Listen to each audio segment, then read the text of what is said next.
ça œuvre d'esprit de tolobara toujours que non comment toro sala ya kokanga banzembo epelé ezali œuvre d'esprit ça vraiment difficile beta lisolo moko bato bayebite na vie na yo depuis bandaka musique jour nini basala yo nkomo ko vando lobi lelo na kotika na ngape kopo soit pas si moko ela na musique ozwa décision lobi te en tout cas na préféré na tika na ko yekola musa muso na vie beta lisolo en tout cas mais en tout cas vraiment non na wenge na kemba na wenge musique 4x4 musala soda wenge na yara penza boye na ye concert tam so concert muso invité tant concert ici là webiso concert évident bato bandi okende nzembo suka nde omati okata musu to beta non na kemba penda na ndule oyoyo soki ezalaki vraiment que na chama elete na kemba penda makasi ya osana te. Ba mauvais souvenir aux gens dans la musique ezaka pour bando matana micro le mso na retard to non ba mauvais souvenir na lelo na koma otambola na mutuka mais na tambola makolo trop na kemba penza ndolo bari na kemba na musique na kemba vraiment na kemba yo mona musique o mona kozana na mutuka ya synonyme ya bonga non c'est pas ça lelo na ndenge na vandi bona za faire rigola mais na uti wapi pona koma faire rigola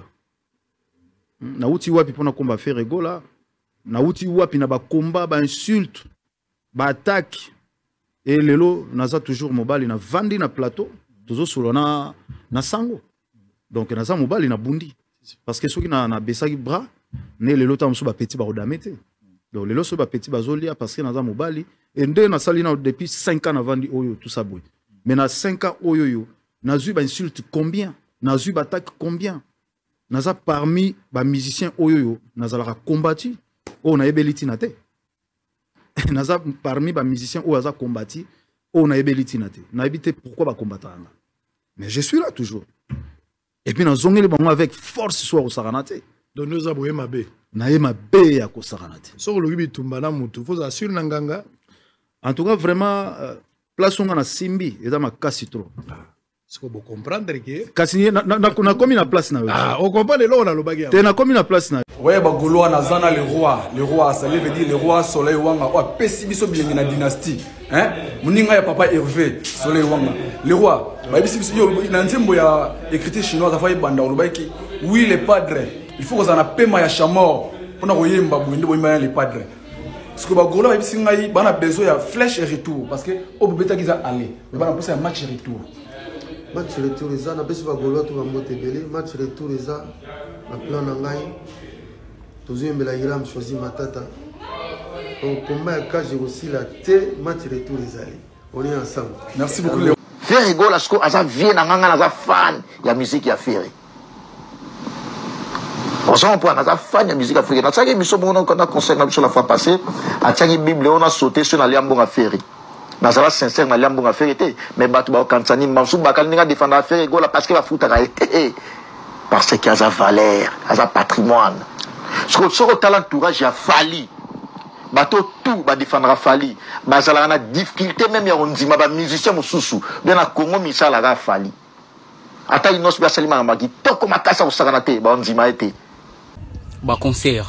obi boka musangai soki na comprendre te boyi bisanga no bino ba wangila batangamba braza ba wangila bino boyi bisanga no ba concert no so pa bino abeta kinda wapi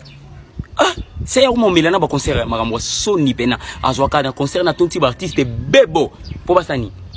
po basala nini na comprendre ka te falinde kunanga yo pena bisala sala oyo sala na ba concert no kinda wapi so beti concert ka boyi biu obeti concert ka boyi biu beti c'est que na comprendre ka loti so pa ngana sako na bitikandu le changer cop Tikandou les changer cop you fali tikana ondu les changer cop so monde que ozata maneke ça se comprend parce que maneke ça dépend de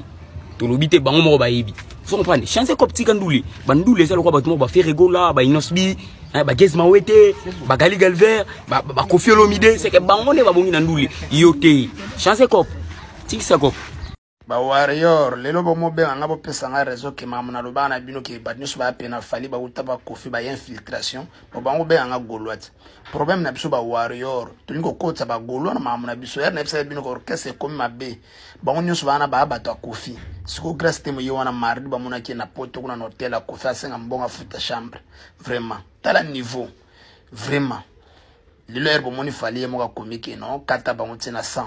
et dit ba ta komi kuna ke non mission échoué lelo bomo benga bo benga so goloate bo benga so goloate tout en promo orchestre une ba vérité te solo bien vérité ba bengo goloa mais on comprend que ba goloa ba ta vérité ba wario nde biso ba ta lokutana aigle mo ba kosali kana ba expliquer bino ba infiltration oh banane infiltration ba ya bo benga goloa so on comprend que ba biso ba wario to yebi ke ba goloa ba ta vérité ba ta pembe lo bi gouvele de goloa biso nde ba ta lokuta muta benga ngate matière koti meselinga na nzoto malili matière koti lilimboyi Karim Okonjo bino nga matière bien certifié nzo a grâce te mutière yakina kini bazo poto na lidora yakina zema 2 mois erba komi na poto nzo ka Joel shot ndega lidora ke na shalina na kini na vendi kobaso ayamu bateka stotek na ba levazole de garisa 500 mg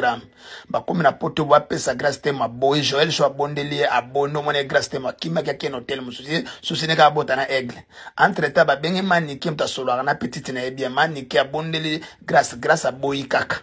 ndo moni trouble koti grâce te mwana zema demo bone kolonga linga botaka na mokonzi ketchup eche méchant na niveau moko sakana te c'est pour cela grâce te mazo dasa dit que aigle ko bloquer batoto na téléphone Sophie tala makambo ndenge komi nzoto malili grâce te maboko longa ne zemi alinga botaka na mokonzi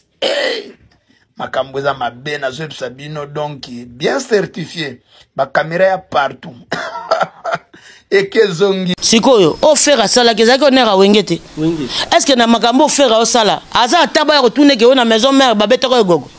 parce que ça na calendrier calcul na era nezate question no bando poser ngo ndenge nini aza aja soif ah aja soif na ndene esa lingi ya solo te mususu boye ba mwana aja soif amela nyama mugombo te po babi mugombo pe kibate ata mwana carte ne babi so meli mugombo ba so meli mugombo ke kibate ata mwana carte yaya mwana carte yaya mbongo en tout cas ba aja soif simba kate ba sala boko finga ba musicien nyonso ba mema bat ba simba nzoka ne ba mo ba simba na mo aja soif ako ya mele so amela nini Ferrego l'a traité d'artiste congolais local Mouri. Il ne connaît pas parler français, il ne connaît pas chanter. Mais on voit aujourd'hui, c'est lui qui est en train de représenter artistiquement parlant ce qui est la rumba. On avait dit qu'il fallait, il est mieux entouré, il est plus professionnel, il est plus élégant,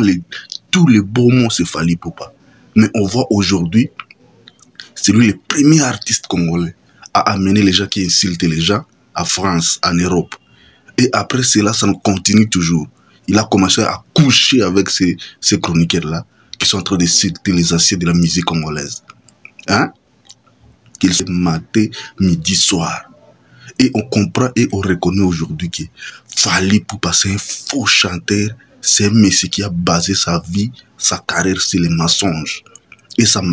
mensonge aujourd'hui, il est mis à nu. Et nous le voyons et nous l'observons.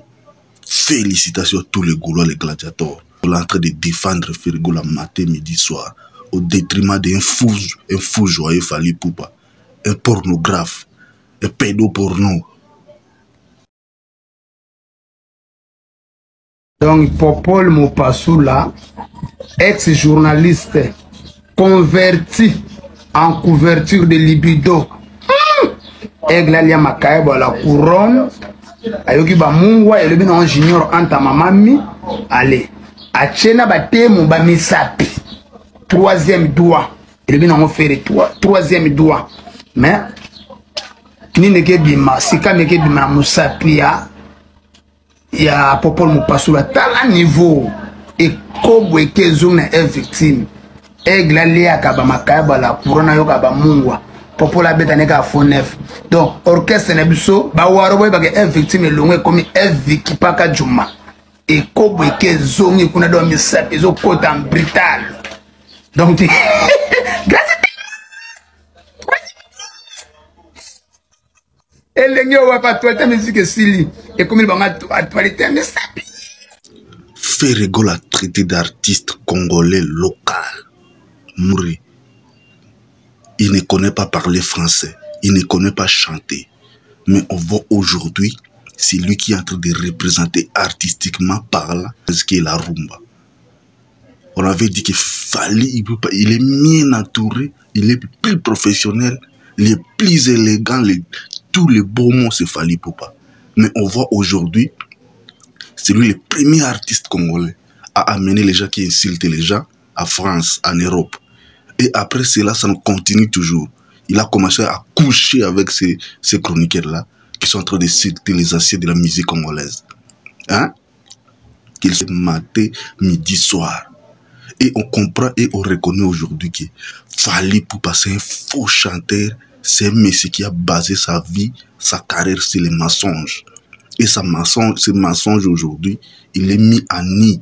Et nous le voyons et nous l'observons. Félicitations à tous les Gaulois, les gladiateurs. On est en train de défendre Ferregola matin, midi, soir, au détriment d'un fou joyeux Fally Ipupa, un pornographe, un pédoporno.